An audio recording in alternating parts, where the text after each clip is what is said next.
The boy who would one day become one of Japan's most celebrated fighter aces was born in the small town of Saga on Kyushu, far from the steel and smoke of Tokyo shipyards or the great naval bases at Yokosuka. Saburō Sakai's world was one of rice fields, family duty, and the stern discipline of a society steeped in centuries of samurai tradition. He was the descendant of a once proud warrior lineage, and though his family's fortunes had faded, the spirit of Bushidō, the way of the warrior, remained a living code. It was a creed that valued loyalty above life, courage above comfort, and honor above survival. These ideals would follow him into the clouds and shape every decision he made once he took to the skies. Sakai's path to the cockpit was neither easy nor certain. At the age of 15, he left school and enlisted in the Imperial Japanese Navy, a route that promised discipline and purpose but demanded absolute obedience. The training was brutal, designed to strip away individuality and forge men into instruments of imperial will. Cadets were beaten for minor infractions, forced to memorize manuals verbatim, and taught that hesitation was as fatal as cowardice. For Sakai, these hardships were not deterrents but tests, proof that only the worthy could rise to defend the emperor. When he was selected for flight training, it was a mark of exceptional skill and endurance. Out of hundreds of candidates, only a handful earned their wings. He was among them. By the time the Pacific War erupted in December 1941, Sakai was already a seasoned pilot with years of experience flying the Mitsubishi A5M, the predecessor to the aircraft that would make him famous.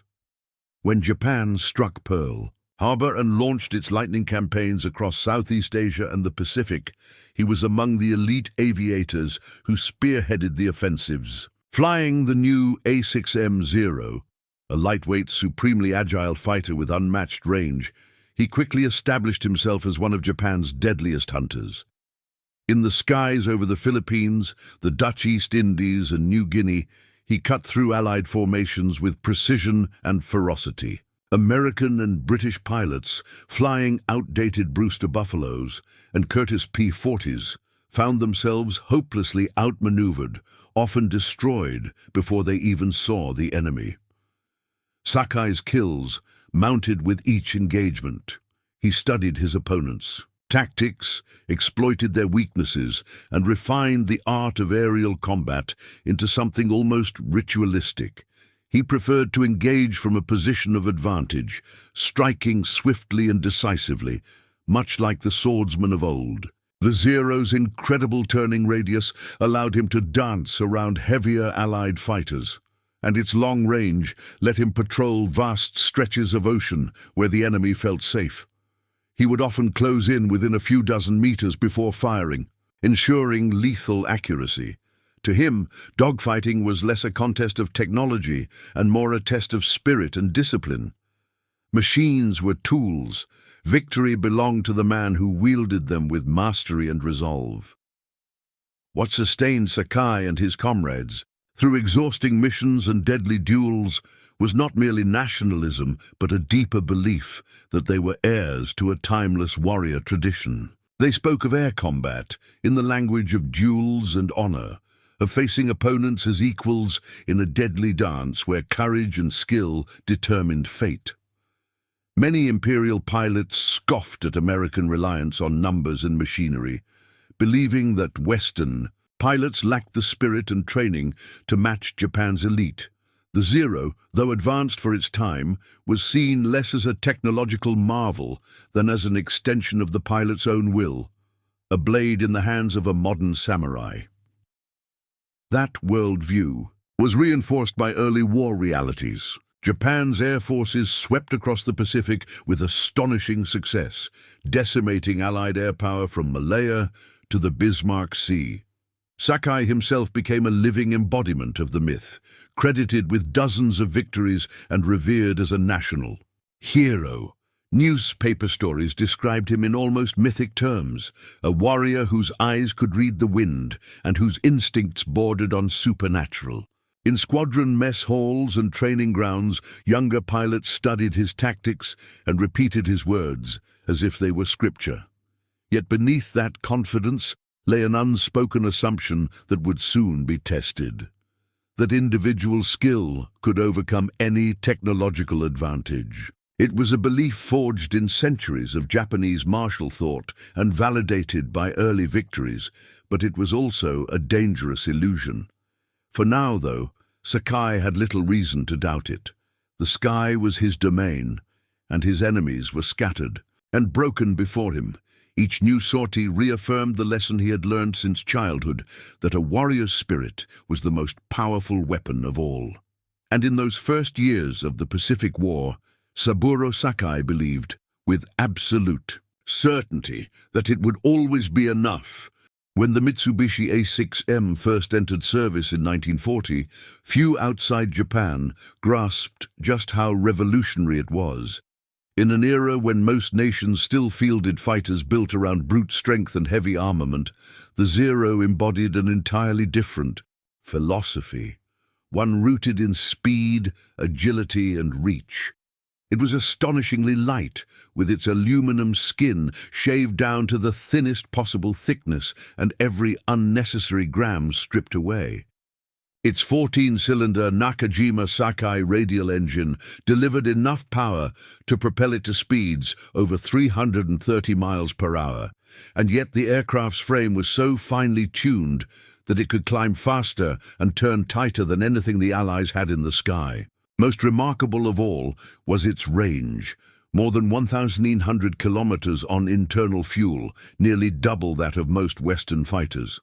For pilots like Saburō Sakai, the Zero wasn't just a machine, it was a revelation. From the cockpit, it felt alive. Pilots often describe the Zero as an extension of their bodies, responding to the lightest touch on the control stick. It could roll into a turn with such grace that opponents often overshot their targets before they could react. In a dogfight, its maneuverability allowed Japanese pilots to dictate the terms of engagement, drawing their enemies into turning battles they could not win.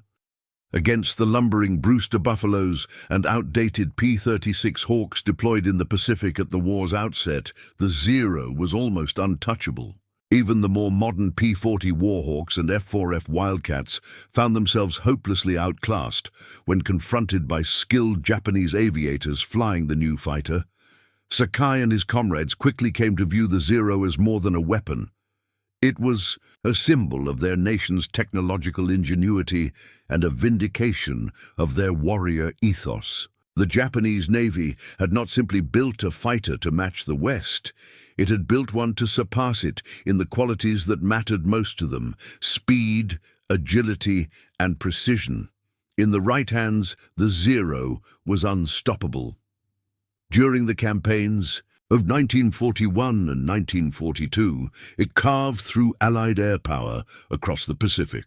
From the Philippines to Singapore, from Rabaul to Darwin, it established Japanese dominance over the skies with a speed that stunned military observers around the world. For Sakai, who had grown up believing in the supremacy of the individual warrior, the Zero reinforced everything he believed about combat.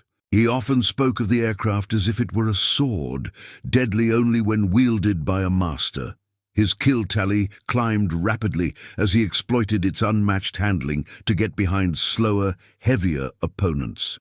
The Zero could climb above them, dive, pass them, then loop back into a firing position before they even realized they were under attack. In many engagements, Allied pilots never saw their attacker until tracer fire was already tearing through their fuselage. The early months of the war only deepened Japanese confidence. Reports from across the Pacific painted a picture of Allied air forces in disarray, their aircraft falling from the sky in droves. Pilots from the United States, Britain, and the Netherlands who survived their encounters often returned shaken, describing the Zero as a phantom, a fighter that appeared suddenly, twisted impossibly through the air, and vanished just as quickly. Some even believed Japan had developed multiple types of advanced fighters, unable to accept that a single design could outperform theirs so thoroughly. Each victory reinforced the notion among Japanese pilots that they were not just superior, warriors, but that their machines too were unmatched. This belief was more than arrogance.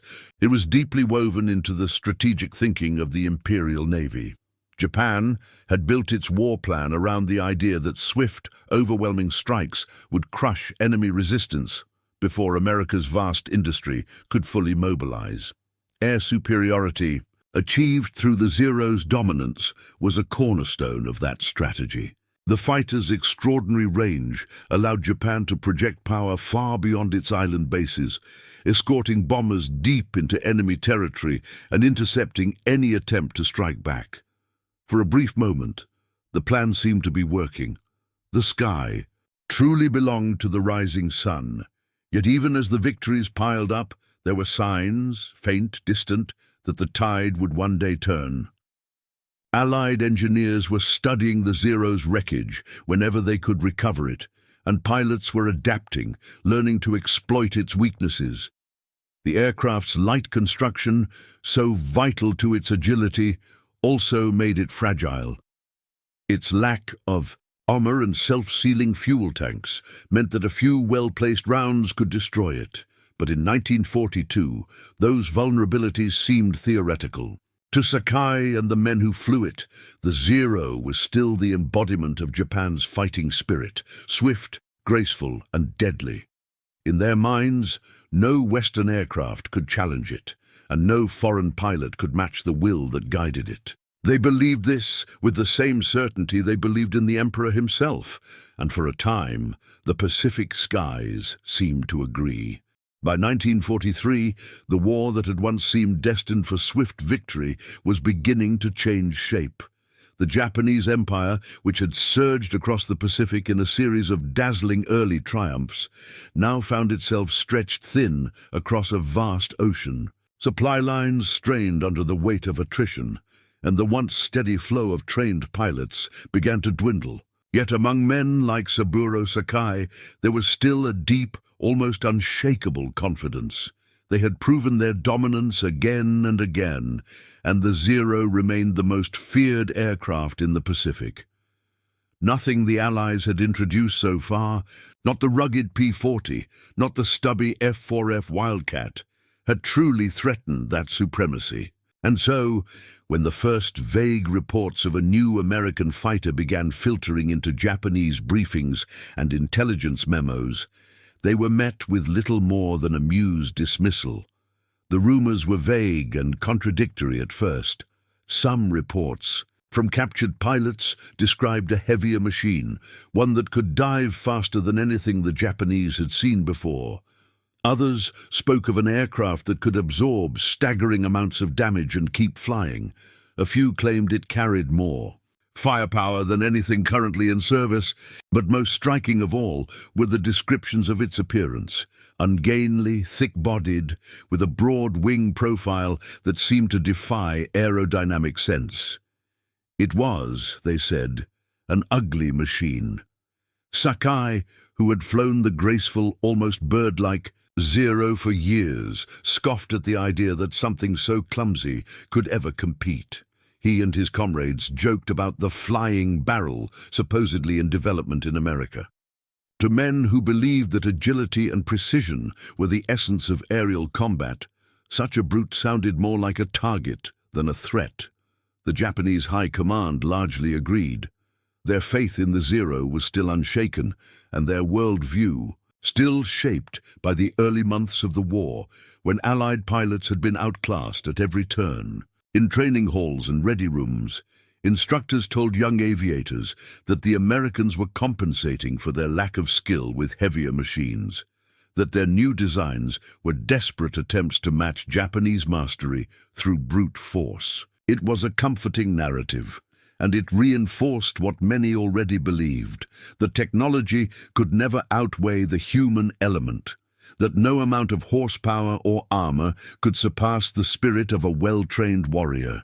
Even Allied propaganda, seemed to confirm this view. Leaflets dropped over Japanese positions boasted of a new super fighter soon to arrive in the Pacific, but such claims were easily dismissed as psychological tactics. Sakai remembered one briefing where an intelligence officer read intercepted messages describing a new carrier-based aircraft undergoing testing. The room had erupted in laughter. "Let them build their flying tanks," one veteran pilot said. "They'll only fall faster." The confidence was not entirely misplaced. In many ways, the Zero still held the edge in maneuverability and range, and Japan's pilots, though fewer in number, still possessed a level of skill that few Allied aviators could match. But beneath the bravado, there were small, unsettling hints that something was changing. American aircraft production was accelerating at an astonishing pace, with newer models appearing almost monthly. The F4F Wildcat, once considered obsolete, was being replaced by the faster, more powerful F4U Corsair.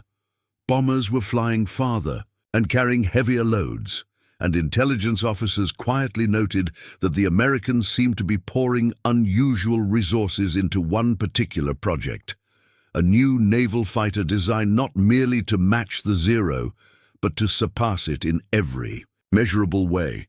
For now, though, these were only whispers, distant echoes from factories thousands of miles away. In the skies over the Solomons, Sakai still ruled supreme, and his victories only reinforced his skepticism. The few new aircraft he encountered did not live up to the rumors. They were heavier, yes, but they were still prey to the Zero's agility. Time and again, Sakai outmaneuvered them, striking from above or behind, sending them spiraling into the sea. Each kill seemed to confirm what he and his comrades had always believed, that no machine could overcome superior skill and the spirit of Bushidō. Yet somewhere beyond the horizon, on the assembly lines of Grumman's factories in Bethpage, New York, a new breed of fighter was taking shape, one designed with lessons learned from every defeat and every engagement of the past 2 years. It was bigger, heavier, and more powerful than anything Japan had ever faced. It was built not for elegance, but for dominance, and though Sakai and his fellow aces did not yet know it, the era when the Zero ruled the sky was drawing to a close. The whispers of a new fighter would soon become the roar of an engine that would change the balance of air power forever. The morning began like countless others before it, sunlight breaking over the steaming canopy of the Solomon Islands, the damp tropical air thick with the promise of another day of hunting. Saburō Sakai had flown dozens of sorties over these same skies, intercepting Allied bombers and tearing apart their escorts with the practiced precision of a veteran. By mid-1943, he had become so accustomed to victory that each engagement felt almost predictable. The Zero's unmatched agility, combined with his own years of combat experience, gave him a sense of control over the sky itself. Every dogfight followed a rhythm he knew by heart. But on that day, the rhythm broke. It began with a report from a lookout station. American carrier fighters inbound, altitude 12,000, closing fast. Sakai and a group of fellow pilots scrambled from their airfield, their Zeros lifting gracefully from the grass strip and circling upward toward the incoming threat. The plan was simple. Climb above, dive down in a slashing attack, scatter the formation, and pick off the stragglers. It was a tactic that had worked countless times before against Wildcats, P-40s, and other Allied machines that could never quite keep up. There was no reason to believe today would be any different. The first thing that caught his attention was their shape. As the American fighters drew closer, Sakai noticed they were not the familiar Wildcats he had fought so many times. These planes were larger, bulkier, with squared-off wings and deep barrel-like fuselages that made them look sluggish even from a distance. They were, he thought, as ugly as the rumors had promised.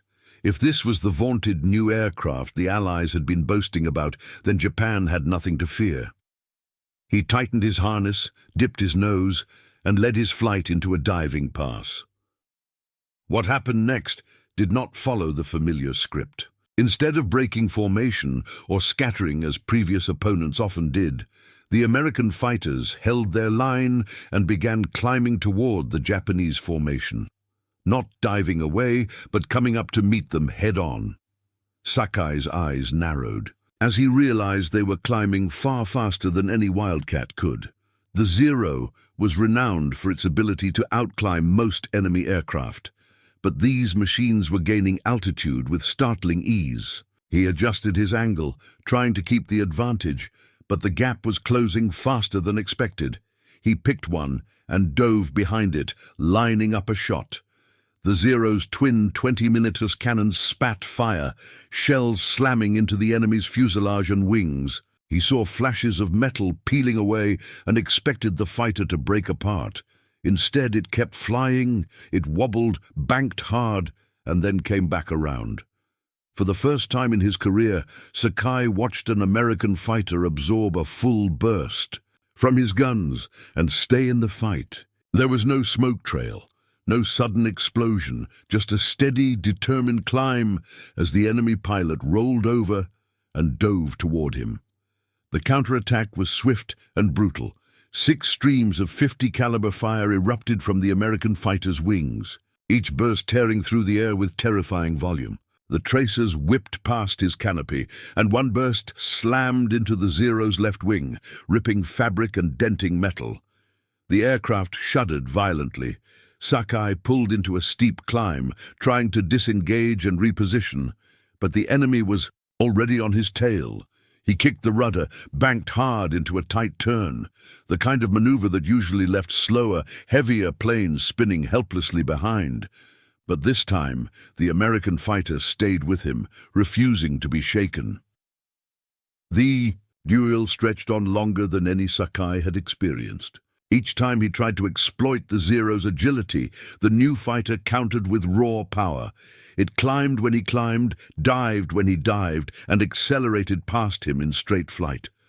What unsettled him most was its resilience. Every near miss, every burst of cannon fire seemed to do little more than scratch the paint. The Zero's light frame, once its greatest asset, now felt like a liability. One mistake, one well-placed burst from those 6 guns, and it would be over. Sakai finally managed to break contact, climbing into cloud cover and disappearing into the humid Pacific sky. When he returned to base, his aircraft was riddled with holes, not enough to ground it, but enough to remind him that the day's fight had been unlike any other.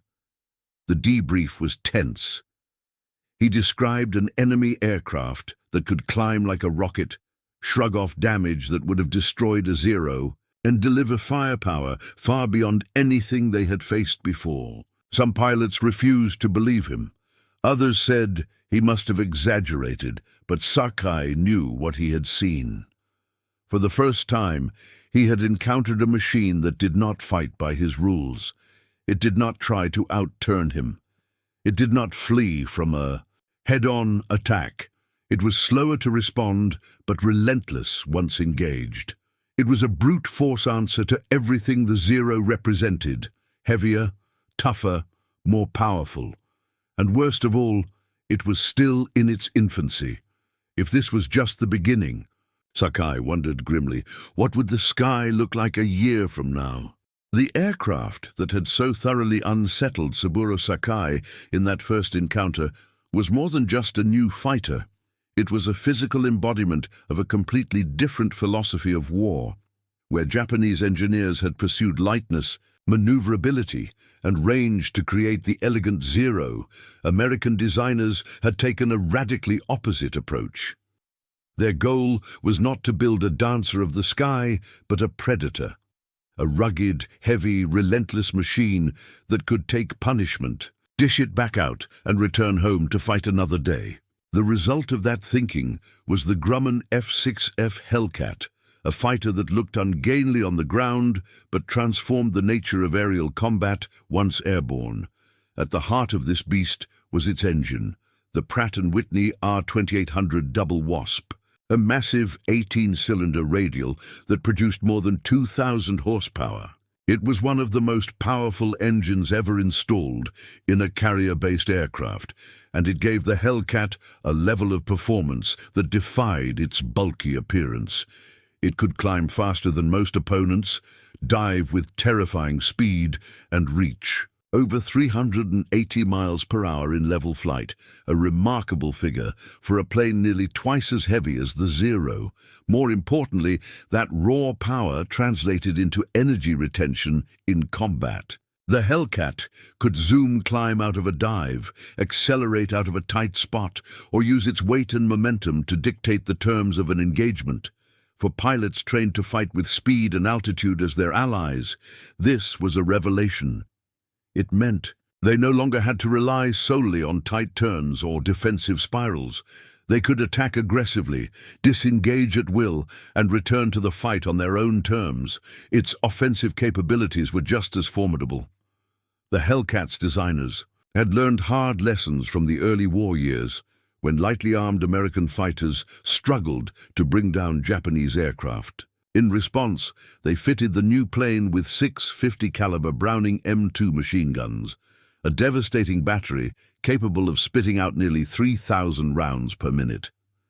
This concentrated firepower could shred even the most agile enemy in a few seconds, and it gave American pilots an enormous margin for error. A near miss might still cripple a Zero. A direct hit could vaporize it entirely. Combined with the Hellcat's speed and energy advantage, this firepower made it not just a defensive interceptor, but a lethal hunter, capable of taking the fight to the enemy. Equally transformative was the aircraft's durability. American engineers understood that pilots, not just planes, were the critical resource in a long war. A fighter that could survive heavy damage and still bring its pilot home was far more valuable than one that sacrificed protection for agility. To that end, the Hellcat was built like an armored tank with wings. Its cockpit was shielded by bullet-resistant glass and steel plating. The engine was protected by a reinforced cowling. Even the fuel system was designed for survival, with self-sealing tanks that swelled shut when punctured, drastically reducing the risk of catastrophic fires. Many pilots returned to their carriers with holes in their wings, oil leaking from the engine and control surfaces shredded, yet the Hellcat kept flying. That toughness meant that even inexperienced aviators, who might make mistakes in combat, stood a much higher chance of surviving their first engagements and improving with experience.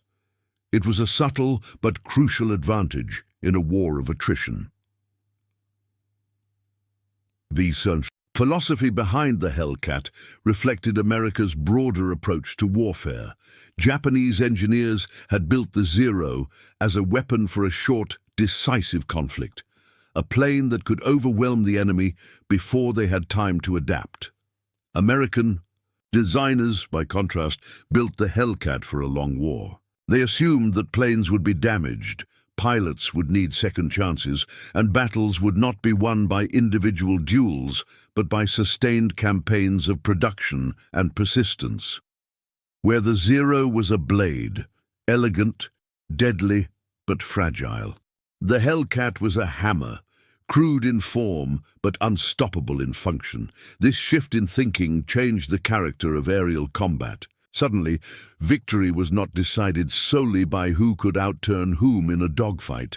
It was about who could control the terms of engagement, survive mistakes, and return to fight again tomorrow. The Hellcat gave American pilots that ability in a way no previous aircraft had. It was not beautiful, and it did not inspire the same romantic language that Japanese pilots used for their Zero. But it did something far more important. It made the sky a more dangerous place for anyone who opposed it. And as Sakai and his fellow aces would soon learn, that brute strength, not grace or tradition, would be the quality that determined who lived and who died in the battles still to come. By the time the Hellcat was appearing in numbers across the Pacific, the men who had once ruled the skies were finding their mastery slipping through their fingers. For pilots like Saburō Sakai, whose instincts had been honed in the era when the Zero's lightness and agility defined aerial combat, the new enemy's tactics seemed almost alien. For years, the Japanese approach had been built around turn fighting, tight circular dogfights in which skill, reaction time, and precise control determined the victor. The Zero thrived in such engagements, dancing effortlessly through the sky and outmaneuvering heavier opponents, but the Hellcat refused to play that game. It would not be drawn into slow, graceful duels. Instead, it changed the geometry of combat entirely. The first thing Sakai noticed was how quickly the initiative slipped away once a Hellcat entered the fight. Instead of turning with him, the American pilot would climb, steeply, almost contemptuously, using his engine power to gain altitude. From above, he could dive with gravity on his side, building terrifying speed and unleashing a devastating burst of fire before zooming away again. This was the boom and zoom style of fighting, a vertical ballet that the Zero's light frame simply could not match. It was a tactic born from power, not finesse, and it neutralized the very strengths that Japanese pilots had relied upon since the beginning of the war. Time and again, Sakai tried to lure his adversaries into familiar patterns. He would initiate a hard turn, hoping to bait them into following, but they never took the bait. Instead, the Hellcat would climb out of reach, circle patiently, and then dive again, a predator striking from above rather than circling its prey. In those moments, the Zero's legendary agility counted for little. It could turn tighter, yes, but against a foe that refused to turn at all, that advantage became meaningless. Worse still, the Hellcat's superior acceleration and diving speed meant it could disengage at will. If an attack failed, the American pilot simply pulled away, climbed back into position and tried again. For the Japanese, adapting to this new style of combat proved deeply frustrating. Their training, tactics, and even aircraft design had been built around assumptions that no longer held true. Veteran pilots, who had once prided themselves on reading the flow of a dogfight, now found themselves reacting to an enemy who dictated every engagement. The Zero's light construction, once its greatest asset, was now a liability. It could not dive at high speed without risking structural failure. It could not absorb the punishing firepower of 650 caliber guns and keep flying. And if it attempted to climb with the Hellcat, it was left gasping as the heavier, more powerful machine soared effortlessly above it. The psychological toll was as significant as the tactical one. Pilots who had been national heroes, celebrated for their unmatched skill, now returned from missions shaken and disillusioned. Some blamed their aircraft, calling for new designs. Others blamed themselves, convinced they had lost their edge. Sakai himself struggled with the realization that experience and instinct were no longer enough. He had spent years believing that air battles were decided by the will of the pilot, by his courage, his training, and his mastery of the machine. But now he faced opponents who were winning with a different set of tools: speed, power, altitude, and overwhelming firepower. It was not that the Americans were better pilots, he thought bitterly. It was that they no longer needed to be. And the numbers only made things worse. Even when a Zero managed to down a Hellcat, there were always more to take its place. The Americans could afford to trade planes and pilots at a rate Japan could not. Every veteran lost was irreplaceable, every engagement a gamble with dwindling odds. Meanwhile, the Hellcat pilots grew more confident with each sortie, learning how to exploit their advantages and how to avoid the few scenarios in which the Zero still held the upper hand. By late 1943, the reality was undeniable. The tactics that had once delivered Japan's greatest victories had become obsolete. The era of close-in dogfights was fading, replaced by a new kind of war fought in the vertical, at high speed, and on terms set by machines rather than men. The Zero still had its moments, and the skill of pilots like Sakai still mattered, but the balance of power in the sky had shifted. The Americans no longer feared the fabled Japanese ace. It was he who now had to look over his shoulder, scanning the clouds above for the descending shadow of a Hellcat. The lessons came slowly, written in tracer fire and engine smoke, and etched into the metal scars of his once proud Zero. Each encounter with the Hellcat forced Saburō Sakai to rethink what he thought he knew about war. At first, he had dismissed the new aircraft as an overbuilt curiosity, a flying brute that lacked the grace and subtlety of a true fighter. But repeated battles stripped away that illusion. The Hellcat was not simply an airplane. It was something larger, something that represented a fundamental shift in how the Americans fought, built, and thought. And in that realization, Sakai began to understand why Japan's early dominance had evaporated so quickly. The first truth was the most painful. The Hellcat was not designed for men like him. It was not meant to celebrate individual skill or turn aerial duels into art. It was built to win wars. Everything about it, its power, its durability, its firepower, was a product of cold calculation. It did not need to be elegant, because it did not need to rely on finesse. It needed only to be effective. When Sakai studied the wreckage of one after a rare victory, he was struck by the simplicity of its construction. Where the Zero had been meticulously engineered to save every ounce of weight, the Hellcat was built like a machine tool, heavy, standardized, and built to be replaced as quickly as it was destroyed. This was not the product of a nation fighting a war of honor. It was the product of a nation fighting a war of production. Sakai began to notice patterns that went beyond the dogfights themselves. Every time a Hellcat went down, another seemed to arrive within days. They were everywhere, over the Solomons, above the Marshalls, across the Central Pacific. He read intelligence reports describing American shipyards and aircraft factories, working around the clock, churning out fighters faster than Japan could replace a single squadron. The scale of that effort was almost incomprehensible to a man who came from a country where pilots were considered irreplaceable and every aircraft was treated as a precious asset.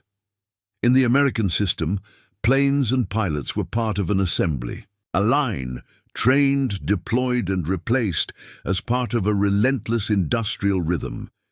It was an approach that felt impersonal, even crude, but it was devastatingly effective. The shift was not just mechanical, it was philosophical. Japan's approach to war still bore the imprint of the samurai era, a belief in individual mastery, personal sacrifice, and the decisive clash. The Zero itself was a manifestation of that thinking, a weapon designed to reward skill, to allow a great pilot to achieve greatness. The Hellcat was something else entirely. It was designed not for the few, but for the many. It could be flown effectively by a pilot with only basic training, and its rugged construction gave those pilots a margin for error that Japanese aviators never had. It was, Sakai realized, an airplane designed to make average men into deadly opponents, and it was succeeding. Each time he returned from a mission, the contrast grew sharper. On his side were dwindling resources, fewer planes, fewer trained pilots, shrinking fuel reserves, and factories that struggled to keep pace with the demands of war. On the other side was a machine that seemed to grow stronger with every passing month. The same factories that produced civilian cars and refrigerators before the war were now turning out aircraft by the thousands. Shipyards built carriers at a pace that defied belief, each one bringing more Hellcats into the fight. Even the logistics chains, the fuel ships, the supply convoys, the floating repair depots, spoke of a nation that had turned its entire industrial base toward one purpose. It was in quiet moments, away from the cockpit, that Sakai felt the weight of this realization most heavily. Sitting with other veterans, he found the conversation shifting from tactics to larger, more troubling questions. What use was superior skill if it could not be replaced? What was the value of perfecting a maneuver when the enemy had the resources to overwhelm it again and again?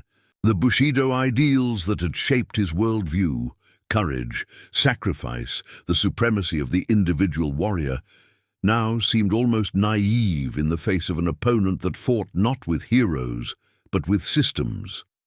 Over time, Sakai's perspective on the Hellcat changed from hatred to reluctant respect. It was not beautiful, and it did not inspire the same romantic imagery as the Zero, but it was honest. It was a tool built to achieve a goal. Its very existence revealed something essential about the enemy, a nation that could afford to lose and still win, that could absorb defeats and emerge stronger, that saw war not as a stage for glory, but as a problem to be solved. And that, Sakai realized, was the greatest danger of all. Japan had built warriors, America had built a machine, and the machine was winning. By the summer of 1944, the Pacific skies bore little resemblance to the ones Saburō Sakai had dominated just 2 years earlier. The sharp edge of Japan's aerial sword had dulled, not because its pilots had forgotten how to fight, but because they were now hopelessly outnumbered. The balance of war had shifted from duels between aces to a brutal arithmetic of production and attrition. And in that unforgiving calculus, Japan could not compete. Where once a single Zero could tear through a formation of enemy aircraft, now squadrons of Hellcats roamed the skies in numbers that seemed almost inexhaustible. Every time a Japanese pilot claimed a kill, 2 more American fighters appeared to fill the gap. Every time an experienced ace fell, there was no one to take his place. The disparity was most obvious in the numbers emerging from American factories. Grumman's production lines were a marvel of modern engineering, churning out F6F Hellcats at a rate that defied belief. Assembly workers in Bethpage, New York, could complete a new fighter in less than 24 hours. Conveyor belts moved fuselages from one station to the next with the same relentless pace that had once produced automobiles and washing machines. The same industrial techniques that had revolutionized American consumer life were now being applied to warfare, and the result was staggering. Hundreds of new Hellcats each month, thousands by the end of the year. Japan, by contrast, struggled to produce even a fraction of that number. Its factories were smaller, often dispersed to avoid bombing, and dependent on dwindling supplies of aluminum and fuel. Where America built by the hundreds, Japan built by the dozens. The imbalance was compounded by another grim reality. Pilots were not as easily replaced as planes. By 1944, Japan's veteran aviators, men like Sakai, who had fought since the earliest days of the war, were being lost faster than they could be trained. A Zero was only as deadly as the man at its controls, and those men were becoming dangerously scarce.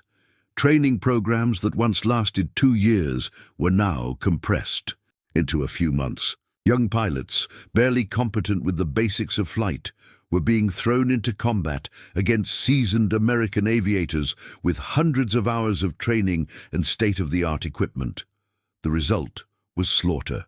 Entire squadrons of rookies were wiped out in their first engagements, often before they even saw the enemy. Sakai saw the consequences firsthand.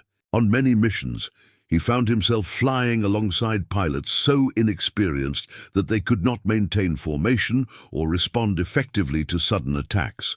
He tried to teach them in the air, shouting advice over the radio, but there was no substitute for the hard-earned instincts that came with time and experience. Meanwhile, the Americans seemed to grow stronger with every battle. Their pilots rotated regularly between the front and training schools, passing on lessons learned in combat to the next wave of airmen. Every Hellcat pilot who returned from a mission was a teacher, and every class of recruits was better prepared than the last. The difference in attrition was crushing. A single engagement might cost Japan half a squadron, pilots who had taken years to train, and aircraft that could not be quickly replaced. The Americans, fighting with overwhelming numbers and robust logistics, could afford such losses without slowing their advance. Even when a Hellcat was shot down, a replacement often arrived within days, flown by a pilot whose training had benefited from the experience of those who came before. It was a self-reinforcing cycle. More planes meant more pilots gained experience. More experience meant greater effectiveness, and greater effectiveness meant even more victories. Japan, trapped in the opposite cycle, spiraled downward. The strategic consequences were devastating. As American carrier groups pushed across the Central Pacific, establishing air superiority over one island after another, Japanese forces were pushed back into a shrinking perimeter of defense. The once proud Zero, which had ruled the sky at the start of the war, was now outmatched in almost every metric: speed, firepower, durability, and above all, numbers. The handful of surviving aces continued to fight with ferocity and skill, but even they could not hold back the tide. A single Hellcat squadron often outnumbered an entire Japanese air group. Battles that had once been decided by individual prowess were now won and lost before the first shot was fired, determined by the sheer weight of machines and men America could bring to bear. For Sakai, the shift was deeply unsettling. He had always believed that the quality of a warrior could overcome the quantity of his enemies, that skill and spirit mattered more than factories and assembly lines. But by 1944, that belief was impossible to sustain. The war had become a numbers game, one that Japan was doomed to lose. Every sortie he flew felt a little more desperate, every mission a reminder that the sky was no longer a battlefield of equals. It was an arena where industrial might reign supreme, and where the courage of a few could no longer stand against the endless tide of many. The creed that had carried Japan's pilots into the skies at the start of the war was more than just a code of conduct. It was the foundation of their entire worldview. Bushidō was not a word that appeared in training manuals or operational briefings, yet it was present in every salute, every sortie, every fight to the death. It was the belief that courage, discipline, and sacrifice could transcend material limitations. It was the conviction that a warrior's spirit was stronger than any weapon his enemy could build. For men like Saburō Sakai, this belief was as real as the aircraft beneath their feet. It was what had given them victory in the early days of the war, and what had allowed them to climb into their cockpits again and again, despite overwhelming odds. But by 1944, that belief was being tested in ways none of them had imagined. Each encounter with the Hellcat felt like a betrayal of everything they had been taught. Pilots who had spent years mastering the art of dogfighting now found their skills rendered irrelevant by raw power and industrial design. No amount of training could make a Zero climb faster than a Hellcat. No amount of courage could allow it to withstand a barrage of 650 caliber guns. Battles that once hinged on the pilot's instinct and will were now often decided before they even began, by the size of the enemy's fuel tanks, the strength of its armor, or the number of aircraft waiting on its carrier decks. For a warrior, culture built on the supremacy of the individual, the realization was devastating. The psychological toll grew heavier with every mission. Veterans who had once exuded absolute confidence now flew with a gnawing sense of inevitability. They still fought with bravery. They had been trained to do nothing less, but many knew deep down that they were fighting battles they could not win. Each sortie felt less like a contest and more like an act of defiance, a demonstration of resolve in the face of certain defeat. Sakai, who had once believed that the spirit of a single skilled pilot could change the course of a battle, now found himself watching squadrons of Hellcats sweep across the sky like an unstoppable tide. It was not that they were better pilots. In many cases they were not. But they were backed by a system that rendered individual skill almost meaningless. This realization ate away at the very identity of Japan's airmen. They had been taught that dying in battle was the highest honor, that one man's courage could inspire a nation and shape history. Now they faced an enemy for whom war was not a matter of spirit, but of logistics, mathematics, and engineering. It was a worldview utterly alien to their own. The Americans did not glorify individual sacrifice in the same way. Their pilots were valued not for their willingness to die, but for their ability to survive, fight again, and train others. Their aircraft were designed to bring them home, not to carry them into glorious destruction. The contrast was deeply unsettling. Among the younger pilots, the shift was even more profound. Many entered the war expecting to die. It was what their instructors, their families, and their emperor demanded of them. But now, even their deaths seemed meaningless.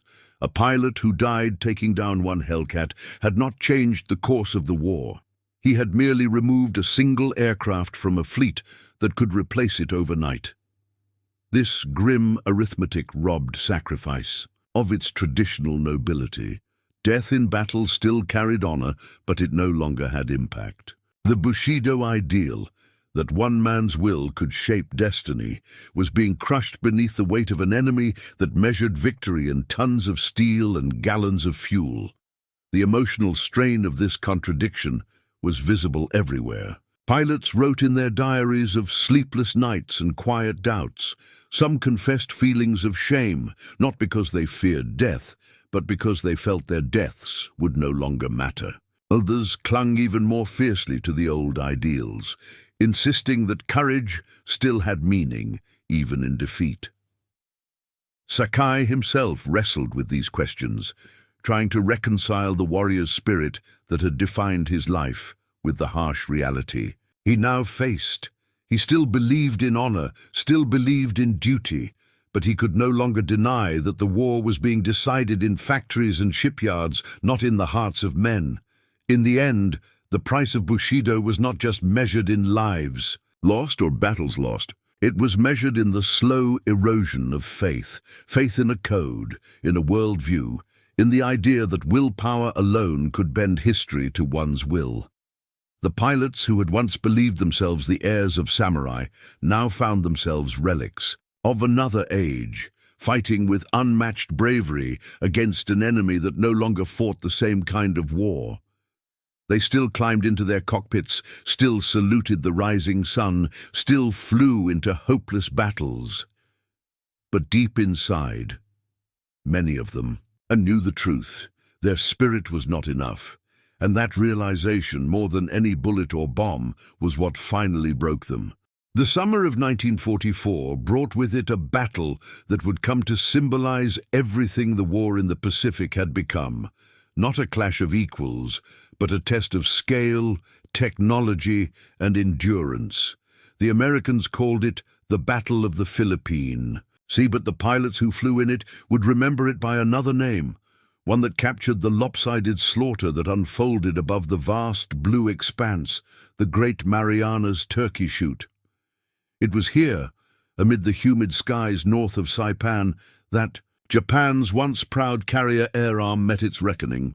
And for Saburō Sakai, still flying despite injuries from earlier missions, it was the moment he fully understood just how hopeless Japan's position had become. By mid-June, American carrier groups had gathered in overwhelming strength to support the invasion of the Mariana Islands. 9 fleet carriers and 8 light carriers, each loaded with dozens of Hellcats, dive bombers, and torpedo planes, formed a mobile wall of steel and firepower unlike anything the Japanese had ever faced. Against them, the Imperial Navy could muster only a fraction of its former power. Years of attrition had gutted its pilot corps, and the new air groups were filled with young men barely out of flight school. Many had never seen combat. Few had more than a handful of flight hours in the Zero. Yet they were being sent into battle against the most experienced naval aviators in the world, flying aircraft they had never trained against. Sakai watched as the first wave of Japanese planes assembled over their carriers, more than 300 aircraft in total. It was an impressive sight on paper, but he knew the reality was grim. Many of the pilots struggled to maintain formation. Their flying was uneven, their maneuvers clumsy. They lacked the crisp coordination that had once defined the Imperial Navy's elite air groups. Still, orders were orders. At 10 a.m., the first attack wave began its long flight toward the American fleet. Sakai, flying escort, climbed with them into the brilliant Pacific sky. They never stood a chance. Long before they were within striking distance, the American radar screens lit up. Hellcats launched from their carriers and climbed to intercept. With chilling precision, guided by ground controllers who tracked every Japanese move. The first engagement came 70 miles from the American task force, and it was a massacre. Hellcats tore into the approaching formation with devastating speed, diving from altitude and ripping apart the loose Japanese formations before they even had time to react. Planes exploded in midair or spiraled into the sea, trailing smoke and fire. Within minutes, what had begun as a coordinated strike was reduced to scattered survivors fleeing for their lives. Sakai's own view from the cockpit was one of horror and helplessness. He saw Zeros disintegrate under the weight of concentrated 50-caliber fire, their fragile airframes no match for the Hellcat's brutal guns. Young pilots who had been laughing nervously on the flight deck an hour earlier vanished into the waves without ever seeing the enemy ships they had been sent to destroy. Even those who tried to fight back were hopelessly outmatched. The Hellcats climbed higher, dived faster, and shrugged off hits that would have crippled a Zero. The once familiar ballet of aerial combat had been replaced by a one-sided execution. Wave after wave met the same fate. Of the 373 Japanese aircraft launched that day, more than 300 were shot down, most before they ever saw their targets. American losses amounted to barely 24 planes. The scale of the defeat was so lopsided that American pilots joked, grimly, that it had been like shooting turkeys at a fairground. For Sakai, there was nothing funny about it. He had spent his career believing that courage and training could balance the scales against superior numbers. But here was proof that even the most determined spirit was useless when faced with overwhelming technological and industrial might. The destruction of Japan's carrier air power was more than a tactical defeat. It was the death of a doctrine. The Imperial Navy had built its strategy on the assumption that a handful of elite pilots flying superior aircraft could cripple a numerically superior enemy. That had been true in 1941 and 1942. In 1944, it was a fantasy. The United States could field more planes, train more pilots, and replace losses faster than Japan could comprehend. The Hellcat was not just a weapon. It was the end product of a system that had outgrown the very concept of attrition. When Sakai returned to base after the battle, the airfield was eerily quiet. Hundreds of planes had not come back. Hangars stood empty. Faces he had known for years were gone. In the days that followed, there was no talk of glorious sacrifice or heroic deeds. There was only the cold acknowledgement that Japan's carrier air arm was finished. The sky, once ruled by the rising sun, now belonged to the Americans. And in that terrible silence, Sakai understood that the war he had been fighting, the war of skill, spirit, and individual valor, was over. What remained was a war of factories, fuel, and steel, and in that war, Japan had already lost. By late 1944, each time Saburō Sakai climbed into the cockpit of his Zero, he did so with the knowledge that the odds were now firmly against him. The skies over the Pacific, once his hunting ground, had become a place of constant danger. a hostile domain dominated by swarms of Hellcats and patrolled by pilots who no longer feared the once legendary Japanese aces. Every mission felt like stepping into a storm he could not control. Yet despite the overwhelming imbalance, Sakai kept flying, driven by duty, loyalty, and the stubborn belief that he might still make a difference. More than once, that belief brought him to the very edge of death. One of the closest calls came during a desperate defensive mission over the Philippines. American carrier groups had launched a massive strike, and Japanese command ordered every available aircraft into the air to intercept. Sakai and his wingmen climbed through layers of cloud, scanning the horizon for incoming bombers. Instead, they found a formation of Hellcats, dozens of them, their wings glinting in the morning sun. The old instinct to engage kicked in, but as soon as they dived to attack, the situation spiraled out of control. The Americans had altitude and speed on their side, and they used both mercilessly. The first pass was devastating. Heavy .50 caliber fire shredded one of Sakai's wingmen before he even had a chance to react. The second pass forced Sakai into a defensive climb, his Zero twisting desperately as tracers stitched across the sky. He kicked the rudder and rolled into a tight turn, trying to shake his pursuers. For a moment, it worked. The Hellcats overshot him, but they did not disengage. Instead, they zoomed upward, regrouped, and dove again, hammering him from above. Each burst seemed to come closer than the last. One round tore through his canopy. Another slammed into the fuselage behind him, sending shrapnel slicing past his shoulder. Still, he refused to give in. He pushed his aircraft to its limits, diving toward a layer of clouds and vanishing inside, hoping the cover would give him a chance to escape. It did. Barely. The Hellcats did not follow him into the clouds, and Sakai used the moment to level out and limp back toward base. His Zero was riddled with holes, its controls sluggish and unresponsive. By the time he landed, his fuel gauge was nearly empty, and his hands were trembling from exhaustion. The maintenance crew counted more than 200 bullet holes in the aircraft's skin.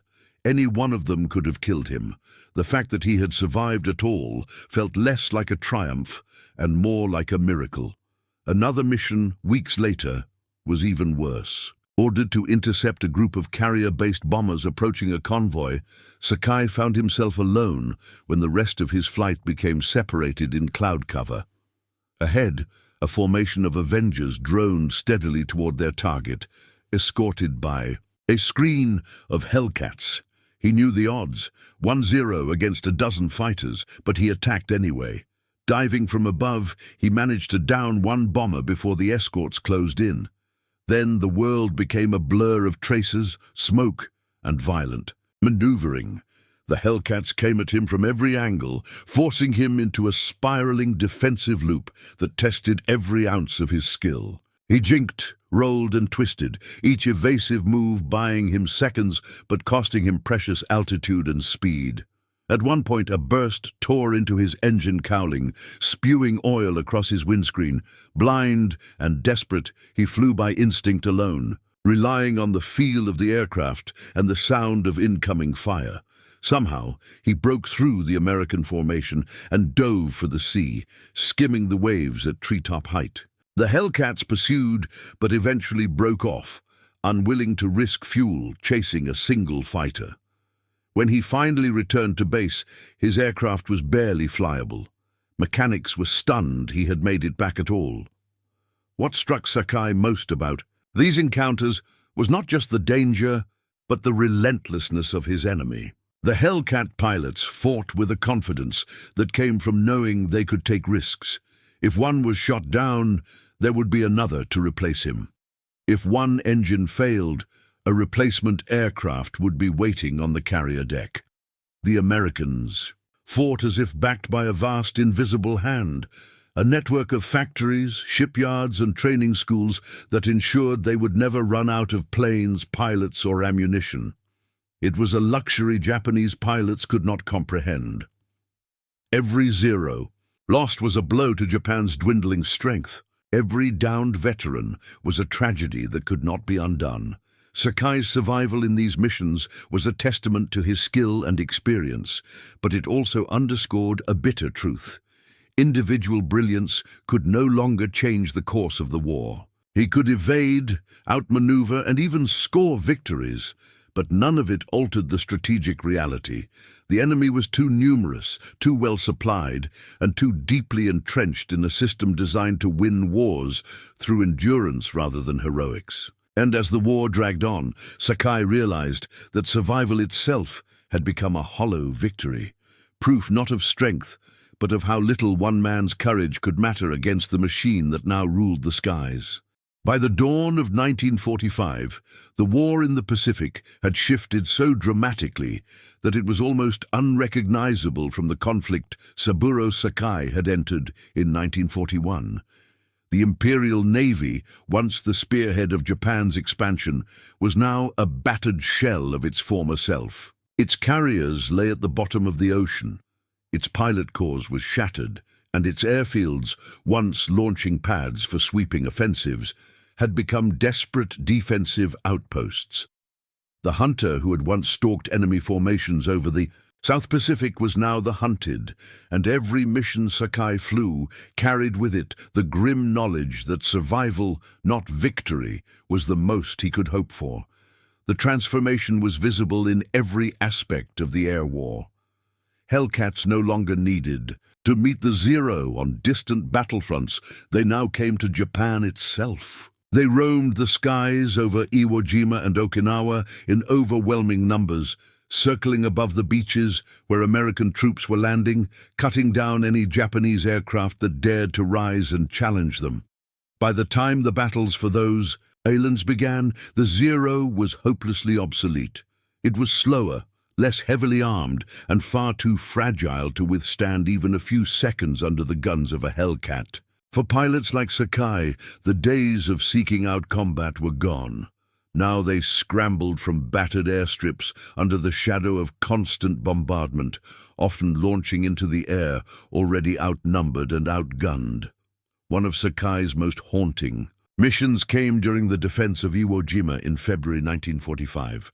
The once familiar rhythm of interception was gone. Instead of climbing to meet lumbering bombers with vulnerable escorts, he and his comrades now faced tight-knit formations of Hellcats patrolling above the island, waiting like hawks for any Japanese fighter to appear.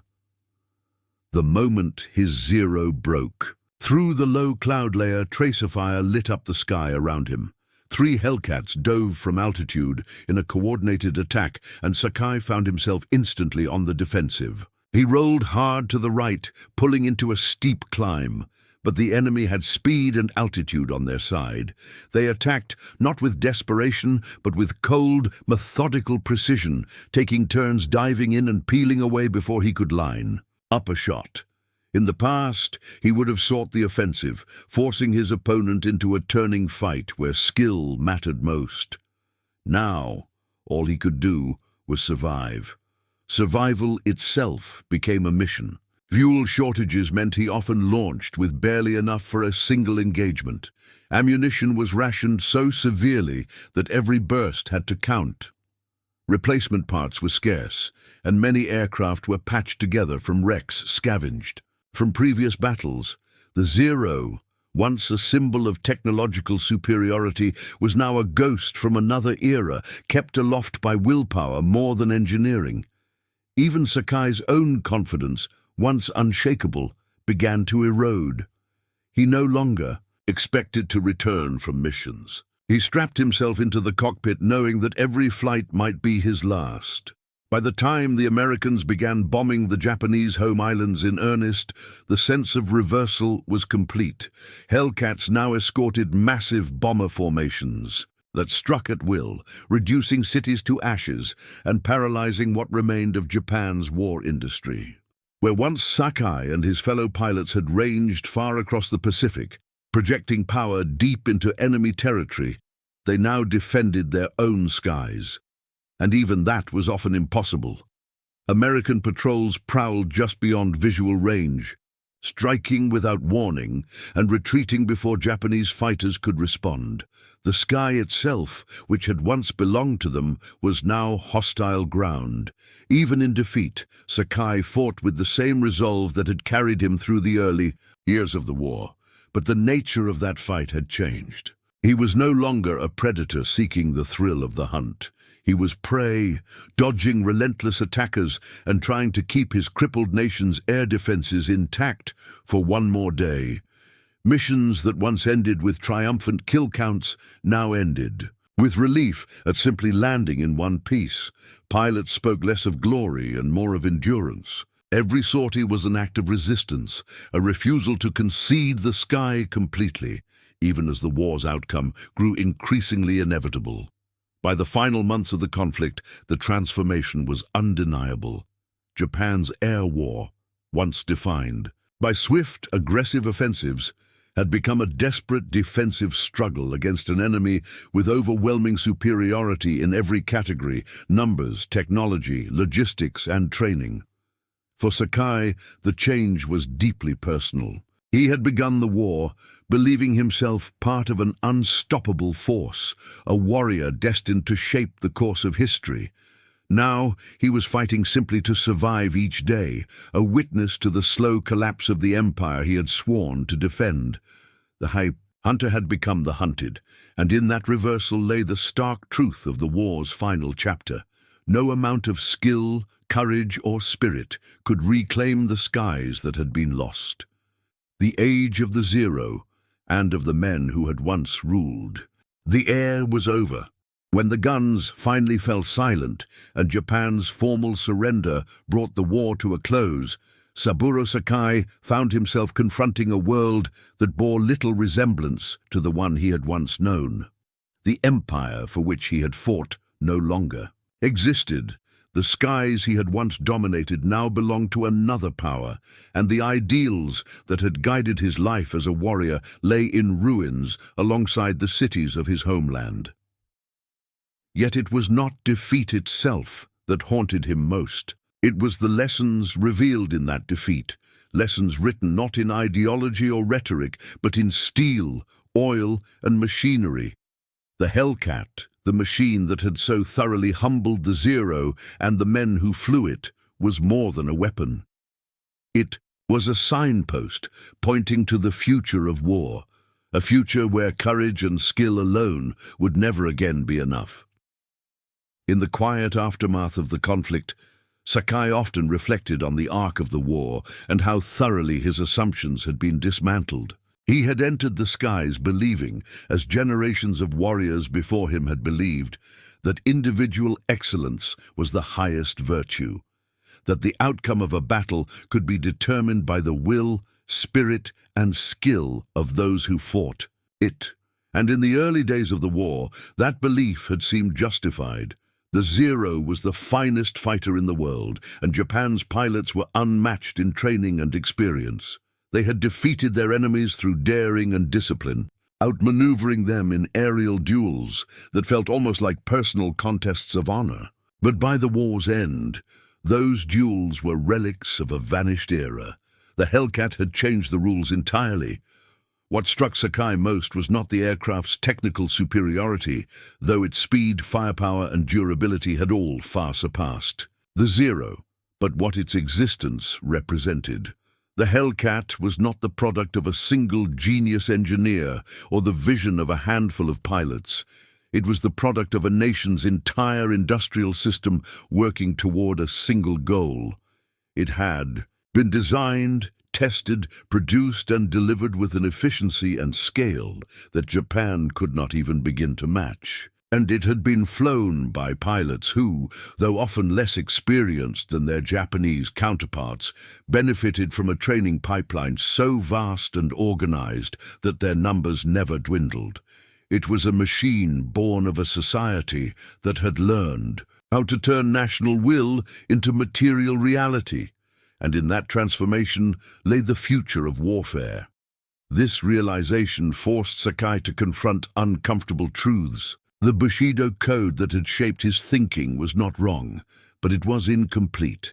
Valor and sacrifice still mattered, but they could no longer decide the outcome of modern wars by themselves. The conflicts of the future would not be won by isolated acts of heroism, but by the coordination of vast systems, industrial, logistical, and strategic, that could sustain and multiply the effects of those individual acts. One skilled pilot might still shoot down an enemy, but it was the nation that could build 1,000 planes to replace his that would win the war. The more Sakai thought about it, the more he saw that the Hellcat had not just defeated the Zero. It had defeated the very idea of war as he had understood it. The days when a small elite could shape history through sheer willpower were over. Wars would now be decided long before the first shots were fired, in the planning rooms of engineers, the assembly lines of factories, and the strategies of those who could harness entire economies for conflict. It was a sobering thought for a man who had once believed that the courage of a single warrior could change the course of history. And yet, there was a kind of peace in this realization too. Sakai came to understand that his own sacrifices and those of his comrades had not been meaningless. They had simply been overtaken by a new reality. The world had entered an age where technology and organization were as decisive as bravery, where a nation's strength was measured not just by the spirit of its soldiers, but by the depth of its resources and the precision of its planning. The Hellcat was a symbol of that new age, not beautiful, not romantic, but unstoppable. Standing on a runway in post-war Japan, watching the American occupation forces fly overhead, Sakai accepted what he had once refused to believe.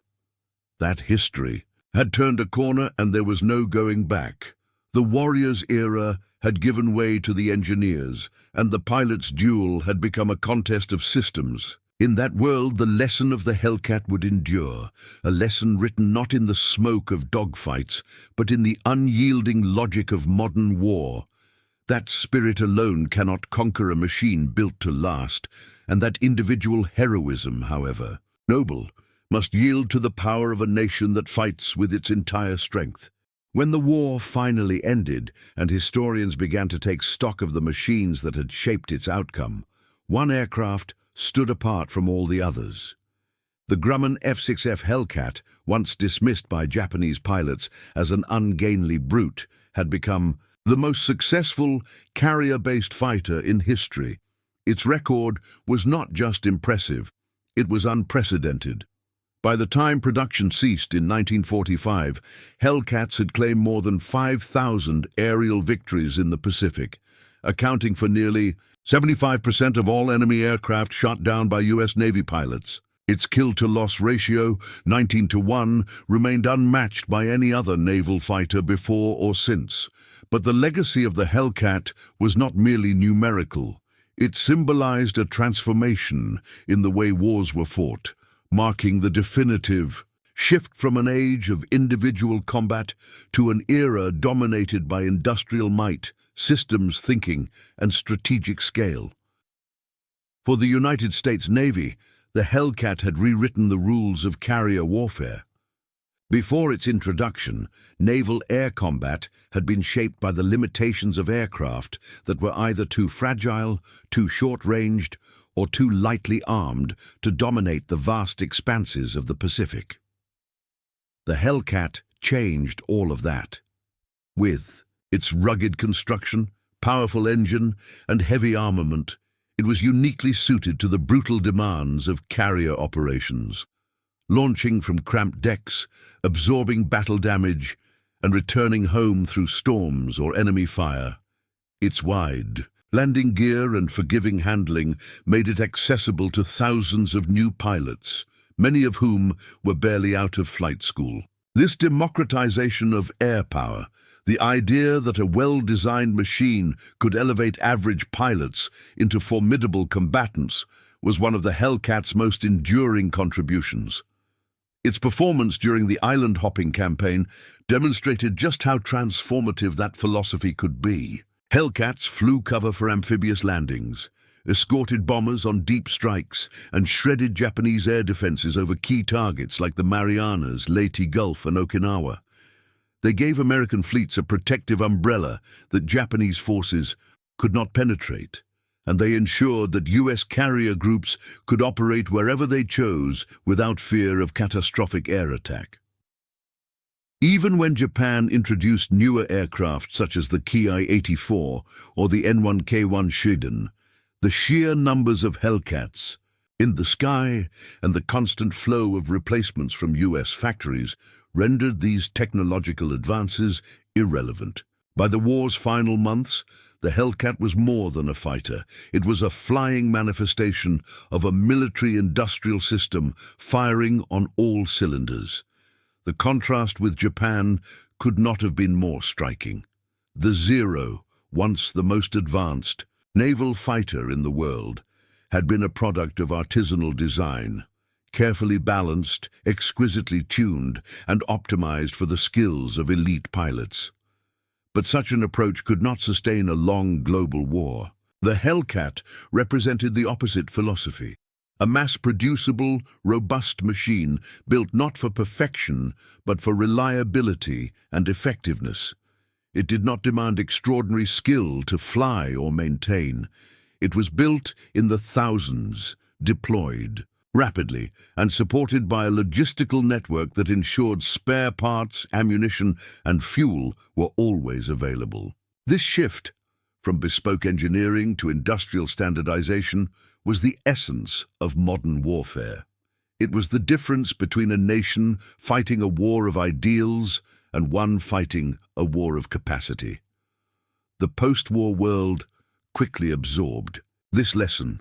Air forces around the globe studied the Hellcat's design principles, applying them to a new generation of jet fighters and carrier aircraft. The emphasis shifted decisively toward durability, ease of production, and scalability. Air combat doctrines were rewritten to reflect the primacy of numbers, logistics, and technological depth over individual prowess. The days when a single ace could change the course of a battle were over. From now on, wars would be won not by heroes, but by systems, by nations that could coordinate factories, training programs, supply chains, and strategy into a single, overwhelming force. Even decades later, the Hellcat's legacy endures in the DNA of modern carrier aviation. Its lineage can be traced through the F-8 Crusader, the F-14 Tomcat, and even the F/A-18 Hornet, all aircraft designed not just for performance, but for reliability, endurance, and adaptability within a larger system. More importantly, its success reshaped how nations approached the problem of war itself. It proved that technology, when paired with industrial scale and strategic foresight, could eclipse even the most deeply ingrained warrior traditions.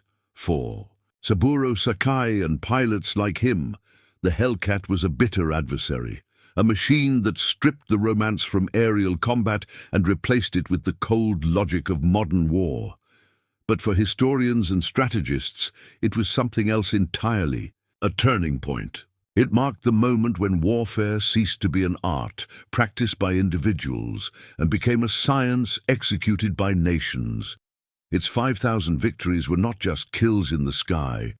They were proof of a new reality, one that would define the rest of the 20th century and beyond, that the future of war belonged not to the swiftest sword, but to the strongest factory.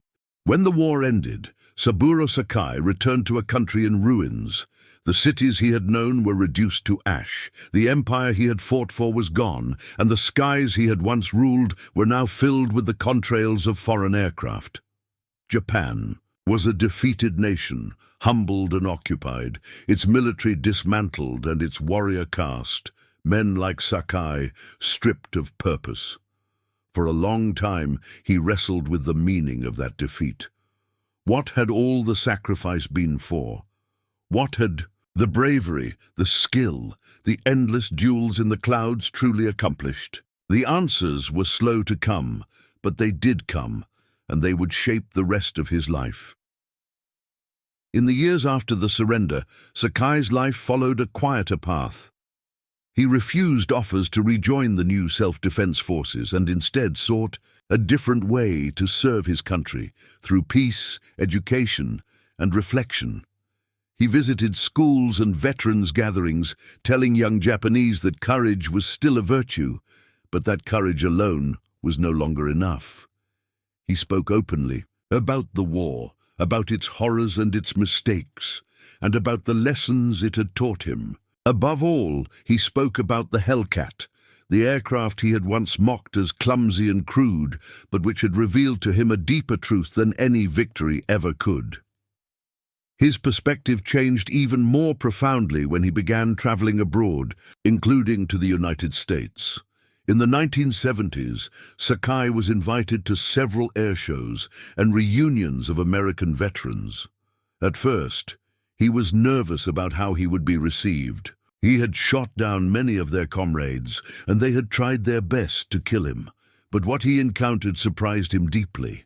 Many of the American pilots who had once faced him in combat greeted him with respect and even admiration. They did not see him as an enemy to be hated, but as a fellow aviator, one who had shared the same risks, fears, and sacrifices they had. Some even brought him to see the very aircraft that had once hunted him through the skies. Standing beside a fully restored F6F Hellcat at a museum in Texas, Sakai ran his hand across its thick metal skin and marveled at the engineering he had once underestimated. It was not beautiful in the way the Zero was. There was no elegance in its lines, no poetry in its design. But that was precisely the point. It had been built not to embody ideals, but to win wars. It was heavier, stronger, more forgiving, and more survivable because it needed to be. It was not designed for the few, for the ace pilot or the exceptional warrior, but for the many, for the average pilot who could learn to master it quickly and use it effectively. It was, Sakai realized, a democratic machine, born of a democratic society's industrial might. In his conversations with former American pilots, Sakai spoke candidly about how the Hellcat had changed him. "It taught me humility," he once said. "I believed skill could overcome anything. I believed a man's spirit was stronger than a machine. But the Hellcat showed me that preparation, planning, and production, those are also forms of strength." He admitted that in many ways it had been harder to accept that lesson than the defeat itself. Losing battles could be explained by circumstance, by numbers, by luck. But losing a war because the enemy had outthought, outbuilt, and outprepared, that was a deeper wound and a more lasting truth. In his later years, Sakai became an advocate for reconciliation. He often returned to the United States to speak at events, sometimes alongside the very men who had once fought against him. Together, they shared stories not of hatred, but of mutual respect, a shared understanding forged in the crucible of war. When asked about the Hellcat late in life, he no longer called it ugly. Instead, he called it honest. It was a machine that reflected the reality of the world it came from, practical, resilient, and inexhaustible. And it was, he admitted, the aircraft that had taught him the most. Sakai died in 2000 at the age of 84, one of the last surviving aces of Imperial Japan. By then, the Zero and the Hellcat had both long since disappeared from active service, relics of a bygone era. But their legacy and the lessons they carried endured. For Sakai, the war had begun as a test of courage and ended as a lesson in preparation. The graceful fighter he had flown had been a masterpiece of design, but the ugly machine that had defeated it had embodied a deeper truth, that in the modern age, victory belongs not to those who look the part, but to those who are ready. That understanding, born of defeat and tempered by reflection, became his final act of service, a message to future generations about the world they would inherit and the sky they would someday fight for.